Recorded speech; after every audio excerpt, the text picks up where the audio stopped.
बिस्मिल्लाहिर्रहमानिर्रहीम। On behalf of pearl securities आपको welcome करते हैं जी। तो लास्ट वीक KC100 के चार्ट को भी डिस्कस किया था, बट उससे पहले हमने जो फेब सीजनल के ऊपर काफ़ी डिटेल डिस्कशन हुई थी। उसमें लास्ट 15 ईयर्स का जो डेटा था उसको एनालाइज किया था। उसमें 9 टाइम्स जो था नेगेटिव था और ओनली 6 टाइम्स जो है वो पॉजिटिव क्लोजिंग्स आई थी या पॉजिटिव मंथ रहा था। तो उस पॉइंट ऑफ व्यू से फेब्रवरी सीजनल में जो फेब्रवरी का महीना था उसमें कुछ नेगेटिविटी वाला ही फैक्टर आ रहा था। फिर अगेन जिस तरह हर सीजनल को जब हम डिस्कस कर रहे होते हैं तो उसमें यही होता है कि फर्स्ट वीक जो होता है वो भी एक इम्पोर्टेंस रखता है कि उसमें क्लोजिंग्स कैसी आती हैं। तो वो पहला वीक भी जो फ्राइडे क्लोज हुआ है वो भी नेगेटिव ही क्लोज हुआ है। तो गोइंग फॉरवर्ड पे चीज़ों को फर्दर डिग आउट करना पड़ेगा, वो हम अभी चार्ट्स पे जाके देखेंगे। और जो लास्ट वीक के चार्ट्स के ऊपर हमारी डिस्कशन हुई थी उसमें हम लॉग स्केल को जैसे डिस्कस करते हैं उसको हमने किया, सेंडिंग चैनल को हमने काफ़ी डिटेल से डिस्कशन की, फिर कंसोलिडेशन बॉक्स की भी बात की, फिर इमीडिएट हर्डल एरियाज को भी डिस्कस किया। और जब रेंजेस को हम डिस्कस कर रहे थे तो उसमें यही था कि जिस साइड पे भी ब्रेकआउट हुआ अपर साइड पे या ब्रेक डाउन नीचे की साइड पे, तो वो फिर एक फर्दर प्रेशर ट्रिगर करेगा। और अगर हाई और लो की या लास्ट वीक की परफॉर्मेंस की बात करें तो वॉल्यूम्स भी हमने कुछ श्रिंक होते हुए देखे।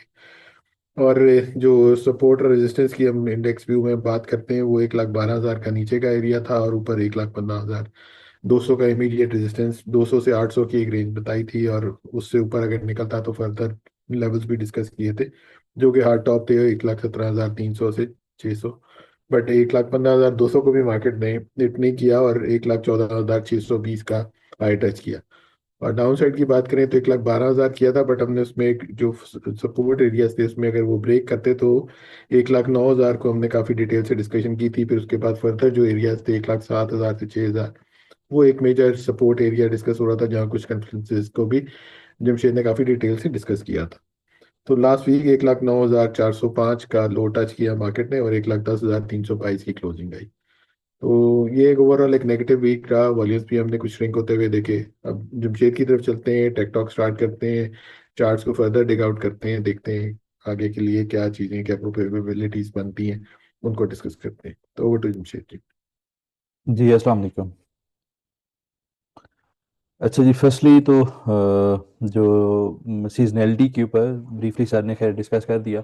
क्योंकि नेगेटिव क्लोजिंग आई है, जो हमने लास्ट सीजनल्स की के ऊपर बात की थी कि मार्केट का जो बिहेवियर होगा ओवरऑल हम 360 डिग्री सारी चीज़ों को देखेंगे, लेकिन सीजनल्स की भी एक वेटेज है पॉइंट टेबल के ऊपर। तो अब बार को देखें वीकली टाइम फ्रेम के ऊपर तो काफ़ी तगड़ी एक नेगेटिव बार बनी है, ऑलमोस्ट एक मारूबोजू कैंडल है। और अब इसका जो आगे के लेवल्स हैं वो क्विकली देख लेते हैं, उसके बाद क्यूरीज ज़्यादा हैं तो उसको भी जाके टाइम देंगे। अब अच्छा, मीडिएट बेसिस के ऊपर जो स्विंग बना है 1,09,500 का, ये हम पहले भी बात कर चुके थे। और जो लास्ट कपल ऑफ वीक्स थे वहाँ पे हम जो एक चैनल के ऊपर या एक डिसेंडिंग ट्रेंड लाइन की बात कर रहे थे, अभी हम इसको एज ए बायास एक चैनल हाईलाइट कर रहे हैं। अगर इसको मैं जीरो से स्टार्ट करूँ, स्क्रैच से स्टार्ट करूँ, तो ये इस तरह के हम डिसेंडिंग ट्रेंड लाइन को एक कंसोलिडेशन बॉक्स को डिस्कस कर रहे थे, जिसके ऊपर हमारा एक जो अर्ली साइन था डाउन साइड के ऊपर जो वायलेट हुआ था, वो इस चार्ट के ऊपर आप देखेंगे तो एक इमीडिएट बेसिस के ऊपर एक हेड एंड शोल्डर की फॉर्मेशन थी। जो प्रीवियस दो वेबनार्स हैं उसके ऊपर डिटेल में वो अवेलेबल है। उस फॉर्मेशन को केसी हंड्रेड ने आके वायलेट किया था 27 जैन को। फिर अगेन उसी को एज रेजिस्टेंस लिया, फिर अगेन डाउन साइड के ऊपर एक हमें तगड़ी एक डिक्लाइन मिला है। अच्छा, वो in line with the view जो कॉशियस स्टांस था, जो हम मनी मैनेजमेंट की कुछ वीक से बात कर रहे थे वेबनार्स के ऊपर, तो वो उसकी एक सोल रीजन अगेन थोड़ा सा अगर जो फर्स्ट टाइम देख रहे हैं, उसकी सोल रीजन केस हंड्रेड के ऊपर एक जो अभी अपसाइड के ऊपर एक स्विंग हाई ये बना था 6 जैन को। तो ये मार्जिनली हाई बना, वहां पे दो जो कैंडल्स थी ये एग्जॉशन कैंडल थी, क्योंकि प्रीवियसली केस हंड्रेड ने जब अपसाइड के ऊपर मूव स्टार्ट की थी तो इस तरह की कैंडल का बिहेवियर यहाँ पे हमें मिला नहीं है जब से लास्ट जो जुलाई था 2023 ऑनवर्ड। उससे ऑनवर्ड जो भी केस हंड्रेड के ऊपर करेक्शंस आई हैं वो एक स्ट्रेट करेक्शन थी, लेकिन यहाँ पे एक हमें काइंड ऑफ एक डिस्ट्रीब्यूशन टाइप की दो कैंडल्स मिली थी। अब जो देखें करंट स्ट्रक्चर्स को, जैसे इसके ऊपर भी जो बायास बनता है स्टिल प्रीवियसली जैसे हमने आर के ऊपर डिस्कस किया था कि स्टिल बाइंग साइड के ऊपर एंट्रीज को हम प्लान करेंगे, लेकिन कॉशियस स्टांस के ऊपर रहेंगे, मनी मैनेजमेंट के ऊपर फोकस करेंगे, और जब भी कोई केस 100 के ऊपर हमें पुल बैक मिलेगा तो जो तगड़े स्टॉक्स हैं उनके ऊपर जो भी पुल बैक होगा उनकी रेजिस्टेंस के राउंड हम प्रॉफिट टेकिंग जरूर करेंगे, अब ट्रेलिंग स्टॉप लॉस को इंटैक्ट रखते हुए। तो वो भी एक जो बयास था उसी तरह कई केस 100 ने परफॉर्म किया, हमें अपसाइड के ऊपर बाउंस मिला था। जो सेशन था जी 31 जैन का, तो इसके ऊपर जो नेगेटिव रिजेक्शन क्लोजिंग मिली थी, इसको डिटेल में हमने डिस्कस किया था कि ये प्रीवियसली भी 24 जैन को भी इसी तरह की कैरेक्टरिस्टिक्स कैंडल की हमें विटनेस हुई, वहां पे हमें डिक्लाइन मिला, और अगेन यहाँ पे भी वही एक जो बिहेवियर था वो रिपीट होते नजर आया। अब इसी ट्रेंड लाइन को अगर मैं क्लोन करूं, इसको कॉपी करूं, और यहाँ पे जो एक स्विंग लो है 10 जैन का, यहाँ पे इसको रखूं, तो इस तरह करके एक चैनल की फॉर्मेशन बनती नजर आ रही है, और उसके बाद इसी जगह के ऊपर एक हॉरिजेंटल सपोर्ट एरिया भी है 1,09,500 का, उसी के पास हमने 2 कंसेक्टिव जो सेशन थे उनका लो बनता देखा, और वहां पे कुछ हमें स्लाइटली अपसाइड के ऊपर रिकवरी भी मिलती नजर आई है। तो ये खैर हमने अल्हम्दुलिल्लाह टाइमली जो 6 जैन का 6 फेब का हमारा राइट अप था, इसके ऊपर क्लाइंट्स के साथ ये हाईलाइट किया था कि डाउन साइड के ऊपर 1,09,500 के पास का हमारा एरिया है, जहाँ पे कन्फ्लुएंस है हॉरिजेंटल लाइन का और डिसेंडिंग ट्रेंड लाइन का, ये कोई की जोन बनता है। तो इसको अगर केस 100 सस्टेन करता है तो हमें अपसाइड के ऊपर एक शार्प रिबाउंड मिलता नजर आ सकता है। अच्छा, अब प्रिसाइजली देखा जाए तो 1,09,500 का लेवल था, और जो फ्राइडे का सेशन था वहां पे 1,09,686 का लो बना, और अपसाइड के ऊपर हमने एक शार्प रिकवरी देखी, केस 100 ने आके क्लोज किया 1,10,322 के ऊपर। अब गोइंग फर्दर क्या स्टेटिस्टिक्स रह सकती हैं चार्ट्स के ऊपर, तो वो बड़ा सिंपल सा है। उसके ऊपर एक तो इमीडिएट बेसिस के ऊपर जो हमारा अपसाइड के ऊपर एक रेजिस्टेंस एरिया है वो 1,11,000 के पास का एरिया बनता है, 1,11,700, 1,11,800 का, यहाँ पे एक तगड़ा एक फेयर वैल्यू गैप जनरेट हुआ है। तो इसको अगर केस 100 इमीडिएट बेसिस के ऊपर रीगेन करता है तो फिर पॉसिबल है हम अपसाइड के ऊपर कोई रिकवरी देखें 1,13,800, 1,14,300, 400 का एरिया। ये अब एरिया ऐसा होगा जहाँ हमें हमें अगेन प्रॉफिट टेकिंग पे फोकस करना पड़ेगा। और अब अगर थोड़ा सा आवरली टाइम फ्रेम के ऊपर चार्ट्स को देखें और उसके ऊपर जो कैरेक्टरिस्टिक्स हैं या जो फॉर्मेशंस हैं, उसके ऊपर जो हमारा एक सेंडिंग ट्रेंड लाइन का सपोर्ट एरिया था कन्वेंशनल चार्ट्स के ऊपर, ये जो लास्ट स्लाइड थी ये वाली स्लाइड, इसके ऊपर हमने इसको लॉग स्केल्स के ऊपर देखा है। जो कन्वेंशनल चार्ट्स हैं यहाँ पे जो अपसाइड के ऊपर हमें 29 जैन ऑनवर्ड बाउंस मिला था, तो ये सेंडिंग ट्रेंड लाइन का जो ब्लू कलर का नजर आ रहा है, इसको हमें फर्स्ट टाइम आके ऑनर होते देखा था वहां से। अगेन अनफॉर्चुनेटली ये सस्टेन नहीं कर पाया, यहाँ पे भी 102 कैंडल्स हमें कोई ये 3 फेब से 4 फेब के राउंड हमें मिली थी, लेकिन डाउन साइड के ऊपर वायलेट होता नजर आया। और उसकी सोल रीजन जैसे प्रीवियस वेबिनार्स के ऊपर डिस्कस किया था कि स्पोर्ट्स जोन्स को जरूर वॉच आउट करें, लेकिन टिल द टाइम अपसाइड के ऊपर जो मेजर रेजिस्टेंस एरियाज बनते नजर आ रहे हैं या जो हॉट टॉप्स हैं उनको केस 100 जब तक रीगेन नहीं करता तो तब तक वहां पे कॉशियस रहना चाहिए। एनी पुल्स अपसाइड के ऊपर जो रेजिस्टेंस एरियाज हैं वहां पे सिलेक्टिव स्टॉक्स के अंदर भी प्रॉफिट टेकिंग करनी चाहिए। अब अगली टाइम फ्रेम के ऊपर जो लास्ट सेशन था या जो लास्ट ये कुछ घंटों की कैंडल्स हैं इस जगह के ऊपर देखेंगे आप, तो यहाँ पे एक साइडवेज कंसोलिडेशन कैंडल्स हैं। अगेन इसको केस 100 को रिवर्सल कंफर्मेशन जो अर्ली आज होंगे मंडे सेशन के, वहां पे एक तो अपसाइड के ऊपर को गैप अप ओपनिंग मिले, वहां पे वॉल्यूम्स थोड़े से बेहतर ट्रेड हों आवरली टाइम फ्रेम के ऊपर, तो फिर हमें अर्ली अपसाइड के ऊपर इमीडिएट बेसिस के ऊपर 1,11,800 के 100 पॉसिबल है चैलेंज होता नजर आए। लेकिन हार्ड टॉप वही रहेगा जिसके ऊपर डिसेंडिंग ट्रेंड लाइन और सेंडिंग ट्रेंड लाइन एक जो ये क्रॉस पॉइंट बन रहा है, कोई 1,14,000 का इंडेक्स बनता है, इसके राउंड का एरिया बनता है 1,13,800, 1,14,300, 400 का एरिया। इसको केन स्टैंडर्ड कन्विंसिंगली अपसाइड के ऊपर रीगेन करता है तो फिर हमें पोटेंशियली एक अपसाइड के ऊपर दोबारा से बुलिश मोमेंटम कोई केस 100 के ऊपर रिज्यूम होता नजर आ सकता है। लेकिन केस 100 के ऊपर क्योंकि डाउन साइड के ऊपर 1,09,000 का एरिया हमारे ऑलरेडी हाईलाइट कर चुके थे, 1,12,000 प्रीवियसली हम डिस्कस करते रहे कि वो अगर वायलेट होगा तो फिर 1,09,000, 1,07,000 के पास केस 100 डिप लेता नजर आ सकता है। तो वहां तक अब केस 100 आया है, फर्स्ट सपोर्ट जोन के पास है, यहाँ पे इसको सस्टेन करना चाहिए। अब जो नेक्स्ट चीज है टेकटॉक के ऊपर वो 50 और 100 डेज का जो करेक्टरिस्टिक्स है। अच्छा, उसके लिए फर्स्टली तो जो चार्ट्स हैं इनको स्क्रैच से स्टार्ट करते हैं और फर्स्ट जो 50 एंड 100 डेज का जो एक्सपोनेंशियल मूविंग एवरेज इसको प्लाट करते हैं।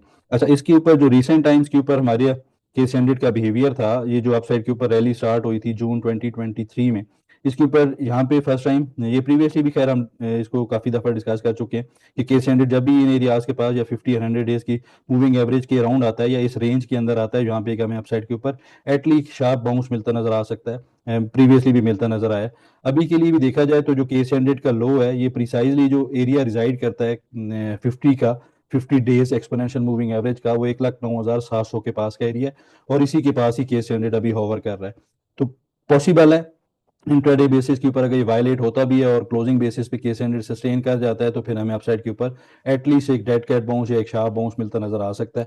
डाउन साइड के ऊपर अगर तो ये वायलेट होता है तो फिर थोड़ा सा डीपर साइड के ऊपर एरियाज होंगे जहाँ पे हमने फर्स्टली जो प्रीवियस स्लाइड्स के ऊपर हमने देखा है कि 1,07,500 का एरिया बनता है इमीडिएट बेसिस के ऊपर if case hundred fails to hold 1,09,500, तो फिर हम 1,07,500 1-2 हज़ार पॉइंट्स की डिप बनती है और पॉसिबल है हम थोड़ा सा डीपर साइड के ऊपर 1,06,000 1,02,300 की तरफ भी एरियाज को एक्सपोज होता देखें। तो अब इसको एज ए ट्रेड एग्जीक्यूशन वो बड़ा सिंपल सा आई थिंक अपसाइड के ऊपर 1,11,800 इमीडिएट बेसिस के ऊपर, क्योंकि केस हंड्रेड की जो डेली टाइम फ्रेम के ऊपर क्लोजिंग है फिर जो 50 डेज का एक्सपोनेंशियल मूविंग एवरेज का करेक्टरिस्टिक्स हमने देखा, तो एक अपसाइड के ऊपर हमें एक एटलीस्ट बाउंस मिलता नजर आ सकता है 1 से 2 सेशन में, उसको जरूर प्ले करना चाहिए। सिलेक्टिव स्टॉक्स के अंदर अपॉर्चुनिटी रहेगी और अपसाइड के ऊपर वही रेजिस्टेंस एरियाज जो है उनके पास डिसेंडिंग ट्रेंड लाइन का जो रेजिस्टेंस एरिया है इसी तरह करके आप अपने जो चार्ट्स हैं उनके ऊपर डेवलप कर सकते हैं। थोड़ा सा सब्जेक्टिव होगा टाइम के साथ, जब भी केस हंड्रेड इस रेजिस्टेंस एरिया के पास आता है तो वहाँ पे प्रॉफिट टेकिंग करेंगे और फिर नेक्स्ट स्ट्रक्चर का वेट करेंगे या एटलीस्ट वेट करेंगे कि 1,15,000 से ऊपर केस हंड्रेड सस्टेन करे तो वहाँ पे दोबारा से बुलिश साइड के ऊपर एंट्रीज को प्लान करेंगे। तो समराइज किया जाए टेक टॉक को तो आई थिंक जैसे सीजनैलिटी के ऊपर फेब भी थोड़ा सा कॉशियस वोलेटाइल सेशन आगे भी एक्सपेक्ट करने चाहिए। तो आई थिंक रेंज प्ले का व्यू है अपसाइड के ऊपर केस एंड रेजिस्टेंस एरियाज के पास आता है तो वहाँ पे डिसिप्लिन रहना चाहिए, प्रॉफिट टेकिंग के ऊपर फोकस करना चाहिए। जी सर। जी आगे इंडेक्स इंडेक्स व्यू की तरफ चलते हैं। इंडेक्स के सपोर्ट रेजिस्टेंस एरियाज को डिस्कस कर लेते हैं फर्दर और पॉइंट्स टेबल को देख लेते हैं। अच्छा जी, पॉइंट्स टेबल के ऊपर डिस्पाइट जो प्रीवियस स्लाइड्स के ऊपर हमने एक थोड़ा सा कॉशियस वोलेटाइल स्टांस को डिस्कस किया लेकिन बुलिश पॉइंट्स के ऊपर देखा जाए तो जो 50 डेज का एक्सपोनेंशियल मूविंग एवरेज का करेक्टरिस्टिक्स है ये पॉइंट ऐड होने के बाद बुलिश पॉइंट्स थोड़े से ज़्यादा नजर आते हैं।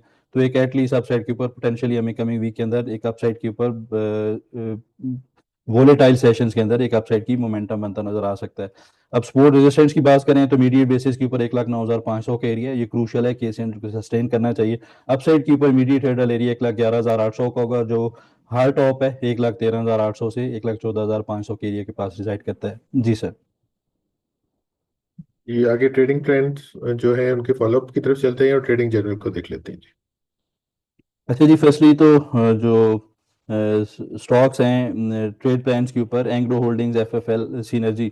अब एंग्रो होल्डिंग्स के ऊपर हमारा जो स्टांस था फर्स्टली तो इसका थोड़ा सा जो लर्निंग पर्सपेक्ट के लिए जो इसका चार्ट है उसको देखते हैं।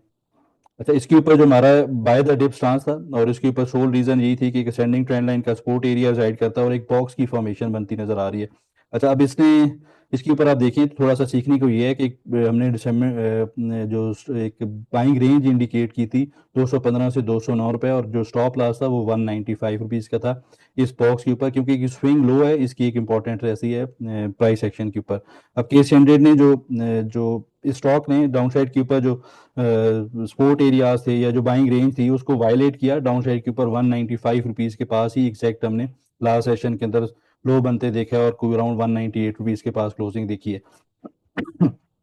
तो स्टॉप लॉस ऑनर जरूर हुआ है, थोड़ा सा कॉशियस रहेंगे और इसको अगर तो क्योंकि स्टॉक तगड़ा है फंडामेंटली अच्छा स्टॉक है तो इसको आई थिंक इस ट्रेड को ओपन रखते हैं और 186 रुपीज़ के स्टॉप लॉस के साथ स्टॉप लॉस को मेंट करते हैं। देखते हैं आगे अगर स्ट्रक्चर कुछ चेंजेस होती हैं तो फिर वो हाईलाइट करेंगे इंशाल्लाह। अच्छा जी, नेक्स्ट जो स्टॉक था एफएफएल। अच्छा, एफएफएल के ऊपर अनफॉर्चुनेटली जो हमारा एक स्टॉप लॉस था यहाँ पे भी अगेन एक सेंडिंग ट्रेंड लाइन का सपोर्ट एरिया बन रहा था, एक हमें कंसोलिडेशन भी मिली थी लेकिन अनफॉर्चुनेटली जो अपसाइड के ऊपर इमीडिएट हर्डल एरिया था यहाँ पे आप देखेंगे तो trigger it bounce towards the initial resistance area और इसके ऊपर जो ब्रेक था वो हमें अपसाइड के ऊपर एक जो रिकवरी है उसकी तरफ इंडिकेट करता। अनफॉर्चुनेटली इसने डाउन साइड के ऊपर सपोर्ट एरियाज को वायलेट किया और स्टॉप लॉस जहाँ पे ट्रिगर हुआ। अब इसके किसी के पास होल्डिंग्स हैं, किसी ने स्टॉप लॉस ट्रिगर नहीं किया तो 13 रुपए का एरिया इसका बनता है, वहाँ पे इसके अंदर देखेंगे दोबारा से अगर कोई बाउंस वहाँ पे अर्ली आवर्स के अंदर या वाली टाइम फ्रेम के ऊपर मिला तो वहाँ पे इसको एवरेज करेंगे। जो थर्ड स्टॉक था सिनर्जी, इसके ऊपर ब्रेकआउट के ऊपर हमने हाईलाइट किया। इसके ऊपर भी जो बायास था, एक असेंडिंग ट्रेंड लाइन का एक फॉर्मेशन थी, लाइकली ये था और हमारा व्यू भी यही था कि अपसाइड के ऊपर ये ब्रेकआउट करेगा। अनफॉर्चुनेटली इसने भी मार्केट के साथ डाउनसाइड के ऊपर डिप लिया। अब इसके ऊपर जो करंट स्ट्रक्चर है उसको देखें तो इसका जो एरिया है असेंडिंग ट्रायंगल पैटर्न का, तो इसके पास इसने डाउनसाइड के ऊपर वायलेट करके जो पोटेंशियल स्टॉप लॉस एरिया बनता था उसी के पास इसने क्लोज किया। अब इसके ऊपर भी बुलिश एक बीरिश एग्जॉशन की कैंडल है। अब अगर अर्ली आवर्स के अंदर अगर अपसाइड के ऊपर कोई मोमेंटम रहता है तो इसके अंदर दोबारा से एक पोटेंशियली एक बाउंस मिलता नजर आ सकता है और इसका ब्रेकआउट देखना चाहिए। 8 रुपए से ऊपर इसके अंदर एक तगड़ी मूव बनती नजर आ सकती है। जी सर। आगे क्यूरी सेक्शन की तरफ चलते हैं। जो क्यूरी शॉर्टलिस्ट किए हैं उनको आंसर कर लेते हैं जी। जी, क्यूरी सेक्शन में फर्स्ट ऑफ ऑल जीएचएनआई।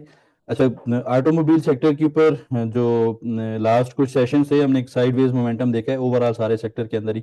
अब इसके ऊपर जो करंट स्ट्रक्चर है इसके अकॉर्डिंगली देखा जाए तो आई थिंक इसके अंदर जो करंट पैटर्न्स हैं उनके अकॉर्डिंगली जो फॉर्मेशंस हैं, एक तो डिसेंडिंग ट्रेंड लाइन या डिसेंडिंग चैनल की फॉर्मेशन है और पोटेंशियली एक बुलिश फ्लैग पैटर्न हो सकता है, लेकिन उसका जो एक स्विंग हाई है यहाँ पे बने 609 रुपए के पास और फिर हमें दोबारा से डिसेंडिंग ट्रेंड लाइन का सपोर्ट एरिया ऑनर होता नजर आए तो फिर एक क्लासिकल एग्जांपल बनेगी बुलिश फ्लैग की। फिलहाल के लिए साइडवेज एक ट्रेंड है चैनल के अंदर। अब इसका जो सपोर्ट एरिया है डाउनसाइड के ऊपर मेजर सपोर्ट जोन्स को हम देख रहे हैं वो 530 है और अपसाइड के ऊपर रेजिस्टेंस एरिया 610 रुपए का है। तो ये इधर साइड के ऊपर जब रेंज ब्रेक होगी तो फिर उसके अकॉर्डिंगली ट्रेड्स को इनिशिएट किया जा सकता है। मीन वाइल डाउनसाइड के ऊपर मीडिएट सपोर्ट बेसिस के ऊपर 560 562 रुपीज के पास मिलता है तो वहां पे बाउंस के लिए या 4 5 10 रुपए की ट्रेड के लिए इसको कंसिडर किया जा सकता है। अच्छा, नेक्स्ट जो स्टॉक था एयरलिंक। अच्छा, एयरलिंक के ऊपर करंट फॉर्मेशंस को देखें तो अगेन यहाँ पे भी क्लासिकल साइडवेज मोमेंटम बनता नजर आ रहा है और एक डिसेंडिंग ट्रेंड लाइन को काफी अच्छे से ऑनर कर रहा है। तो इसका इमीडिएट सपोर्ट एरिया ये थोड़ा सा वाचफुल रहना चाहिए 178 173 का है। ये जो हॉरिजेंटल ग्रीन बॉक्स है हाईलाइटेड है, इसको अगर ये डाउन साइड पे वायलेट करता है तो यहाँ पे शॉर्ट सेल इनिशिएट की जा सकती है और ऑन द अदर एंड अगर ये अपसाइड के ऊपर 198 रुपीज को एटलीस्ट रीगेन करेगा तो वहाँ पे इसके अंदर एक जो नेगेटिविटी है या जो सेलिंग प्रेशर है उसको निगेट करता नजर आ सकता है। फिर वहाँ पे कुछ पॉजिटिव मोमेंटम इसके अंदर दोबारा से रिज्यूम हो सकता है। अच्छा जी, नेक्स्ट जो स्टॉक था क्यूरी सेक्शन में एचटीएल। अच्छा, एचटीएल के ऊपर जो हमारी क्लास बाय कॉल भी थी उसने काफ़ी अच्छे से परफॉर्म किया अल्हम्दुलिल्लाह। अपसाइड के ऊपर जो इनिशियली हाईलाइटेड टारगेट से वो कंप्लीट किए। अब अगेन डाउन साइड के ऊपर एक तगड़ी करेक्शन पोस्ट कर चुका है और इसके ऊपर जो करंट स्ट्रक्चर है उसको देखें तो एक descending trend line descending triangle down side के ऊपर वायलेशन हुई है 46 रुपीज़ की। तो इमीडिएट बेसिस के ऊपर 46 रुपीज़ हर्डल एरिया। इसको अगर ये अपसाइड के ऊपर आके रीगेन भी करता है तो आई थिंक जो एक नेगेटिविटी है या जो सेल ऑफ है इसको इसको निगेट करने के लिए जो मेजर डिमांड जोन है, मेजर जो सप्लाई जोन बनता है 49 रुपीज़ का, यहाँ पे कन्फ्लुएंस है हॉरिजेंटल स्विंग का भी और एक जो डिसेंडिंग ट्रेंड लाइन का एरिया बनता है। तो इसको जब तक निगेट नहीं करता तो आई थिंक इसको अवॉइड करना चाहिए। हाँ, अगर डाउन साइड के ऊपर 43.40 41 रुपीज़ के तक डिप लेता है तो वहाँ पे फिर इसके अंदर बाउंस के लिए एंट्रीज को प्लान किया जा सकता है। अच्छा जी, नेक्स्ट जो स्टॉक था क्यूरी सेक्शन में पेल।